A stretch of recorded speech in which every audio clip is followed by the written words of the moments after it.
बोले अन्य युगों में आप अगर मन से कोई पाप करो तो आपको पाप लग जाता है। सतयुग में कोई व्यक्ति मन से सोचे कि हम इसकी खोपड़ी फोड़ दें, ये मेरा दुश्मन है, हम इसकी खोपड़ी फोड़ेंगे, भले वो फोड़ नहीं पाया, लेकिन मन में उसने अगर फोड़ने का संकल्प किया तो उसको पाप लग जाएगा। सतयुग में, त्रेता में, द्वापर में।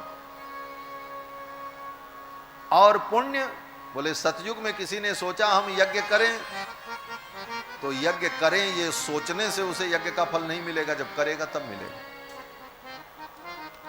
लेकिन कलयुग में, बोले कलयुग में इसका उल्टा है। क्या? बोले कलयुग में अगर आप मन से कोई पाप सोचो तो वो पाप आपको नहीं लगेगा, जब तक वो पाप आपके द्वारा होगा नहीं। मन तक सीमित है, तब तक वो पाप आपको नहीं लगेगा, लेकिन अगर वो पाप आप करेंगे तभी उस पाप के आप भागीदार हैं। और कलयुग में कोई पुण्य, बोले पुण्य का काम अगर मन में आपने सोच लिया तो आपको पुण्य मिल जाएगा, जब करेंगे तो और पुण्य मिल जाएगा। ये कलयुग की विशेषता है। कलि कर एक पुनीत प्रताप, कलि कर एक पुनीत प्रताप, मानस पुण्य होई नहीं पापा, मानस पुण्य होई नहीं पापा, कलि कर एक पुनीत प्रताप, कलि कर एक पुनीत प्रताप। कलयुग का एक पुनीत प्रताप ये है कि मानस पुण्य हो ही नहीं पापा। मन से कोई पुण्य करो तो पुण्य हो जाएगा, पाप करो तो पाप नहीं। इन कारणों से महाराज परीक्षित ने कलयुग को छोड़ दिया, बोले रहने दो। और भगवान सब सहन क्यों करते हैं? इसका उत्तर दिया कि अयम तो युग धर्मो ही वर्तते कस्य दूषणम अतस्तु पुंडरीकाक्षः सहते निकटे स्थितः। इसीलिए भगवान पुंडरीकाक्ष सब कुछ सहन करते रहते हैं, जानते हैं कि व्यक्ति का दोष नहीं है, ये कलयुग का दोष है। कलयुग ने सबको बिगाड़ रखा है। ये बिगड़ने वालों का उतना दोष नहीं है, दोष समय का है, समय ने सबको बिगाड़ा। इस कारण से भगवान दया के परवश होकर सहन करते रहे। लेकिन हे भक्ति महारानी, आप चिंता मत करो, मैं आपको घर घर में प्रतिष्ठित कर दूंगा और आपके पुत्र ज्ञान वैराग्य को भी ठीक कर दूंगा। ये कह करके नारद जी महाराज कहते हैं कि आपको घर घर में प्रतिष्ठित करने के लिए अन्य धर्मों को छोड़कर मैं महोत्सव करूंगा। अन्य धर्मास तिरस्कृत्य पुरस्कृत्य महोत्सवान। महोत्सव के द्वारा भक्ति स्थापित होती है। महोत्सव क्या है? बोले भगवान का उत्सव, महा उत्सव, तभी भक्ति प्रतिष्ठित होती है।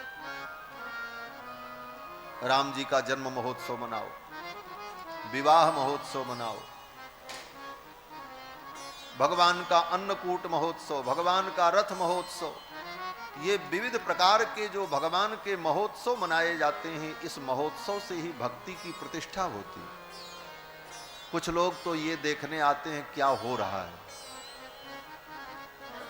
लेकिन जब आते हैं तो कुछ समझ में आता है, भगवान है, भगवान का अमुक उत्सव हो रहा है। कुछ लोग केवल प्रसाद लेने आते हैं, तो वो प्रसाद के लालच में आते हैं, तो प्रसाद लेते हैं, उनको भी भगवान का दर्शन होता है, कुछ उनको भी समझ में आता है। फिर ऐसे ही लोगों का जब उत्सव में आना जाना लगा रहता है, तो धीरे धीरे सबके हृदय में भगवान की भावना प्रतिष्ठित हो जाती है। इसीलिए उत्सव किया जाता है।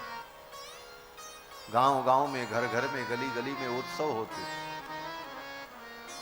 अब तो भगवान का उत्सव कम, अपना उत्सव ज्यादा लोग मनाते, अपना जन्मदिन मनाते, अपना विवाह का महोत्सव मनाते।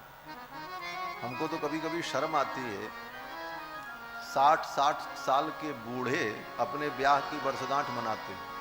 चुल्लू भर पानी में डूब जाना चाहिए हाँ, चुल्लू भर पानी में डूबना चाहिए, ज्यादा पानी नहीं, ज्यादा पानी बर्बाद हो जाएगा।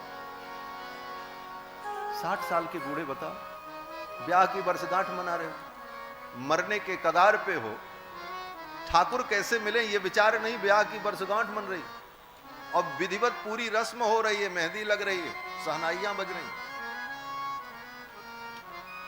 अभी कुछ दिन पहले आगरा की एक घटना है, मैं क्या कहूं। एक हमारे महाराज जी, उन्हीं के साथ मुझे जाना पड़ा और वहां जब गए तो पता चला कि 75 साल से ऊपर की उम्र बाकर से चल रहे थे और विवाह की वर्षगांठ बड़ी धूमधाम से। हमको तो लगा ब्याह है किसी का, ऐसे ही पांडाल और सारी सजावट, सारी व्यवस्था है और उनके नाती पोता बैठ करके मेहंदी लगा रहे हैं उस बूढ़े बुढ़िया को। हमने कहा इस दशा में भी व्यक्ति की इतनी आसक्ति संसार में। महाराज अपना उत्सव मनाना बंद करो, ठाकुर का उत्सव मनाओ, जीवन तर जाएगा, जीवन ही महोत्सव बन जाएगा। इस जीवन को महोत्सव बनाओ और इसी में लगे रहे, बर्थडे और मैरिज एनिवर्सरी और फलाना उत्सव, धमाका उत्सव, बोले इसी में जिंदगी चली जाएगी, हाथ कुछ नहीं आएगा। भगवान के महोत्सव से भक्ति बढ़ती है, इसीलिए संतों के यहां भगवान का महोत्सव होता है, अपना कोई महोत्सव नहीं होता। मैं आज ये भी कहूंगा इस व्यासपीठ से कि अब संतों के बीच में भी ऐसी गंदगी घुस रही है। हाँ, संत लोग भी अपना जन्मदिन मनाने में बड़े बड़े आयोजन कर रहे हैं। अमृत महोत्सव, अमृत महोत्सव, कहां से तुम अमृत पी करके आए हो भैया, अमृत महोत्सव मना रहे हो, मरोगे तुम भी। अपने इस तुच्छ शरीर के जन्म का इतना बड़ा महोत्सव मना करके करोड़ों रुपए खर्चा करना, अमृत महोत्सव। कम से कम साधु संतों को तो यह काम नहीं करना चाहिए। क्यों बोले, जो साधु सारी दुनिया को उपदेश दे रहा है, ब्रह्म सत्यम जगन मिथ्या, ब्रह्म सत्य है जगत झूठा है, इदम शरीरम सतसंधि जर्जरम पतत्यवश्यम परिणाम पेशलम, किमौषधम पृच्छसि मूढ़ दुर्मते, निरामयम राम रसायनम पिबो। ऐसा उपदेश देने वाला व्यक्ति स्वयं अपने देह की आसक्ति में अपना जन्म महोत्सव मनावे। अमृत महोत्सव, स्वर्ण जयंती, रजत जयंती, अमृत जयंती, हीरक जयंती, क्या मतलब। कहीं ना कहीं आप संसार में आसक्ति का संदेश दे रहे हैं। संतों के द्वारा तो आसक्ति टूटनी चाहिए, न कि आसक्ति बढ़नी चाहिए। आजकल यह भी प्रचलन चल गया। और तो और संतों के जन्मदिन पर आजकल शब्दों की चोरी भी बड़ी सुंदर होती, ज्ञान न हो तो चोरी भी बेकार हो जाती। इसीलिए लोग कहते हैं ना कि नकल के लिए भी अकल चाहिए। आजकल बड़ी श्रद्धा से लोग संतों के जन्मदिन पर बधाई देते हैं, फेसबुक, सोशल मीडिया पर सब जगह आप देखते हैं। तो वही चुराए हुए शब्द क्या बोले, पूज्य महाराज श्री के अवतरण दिवस पर, अवतरण दिवस। एक से एक चिरकुट लोगों का भी अवतरण हो रहा है फेसबुक में।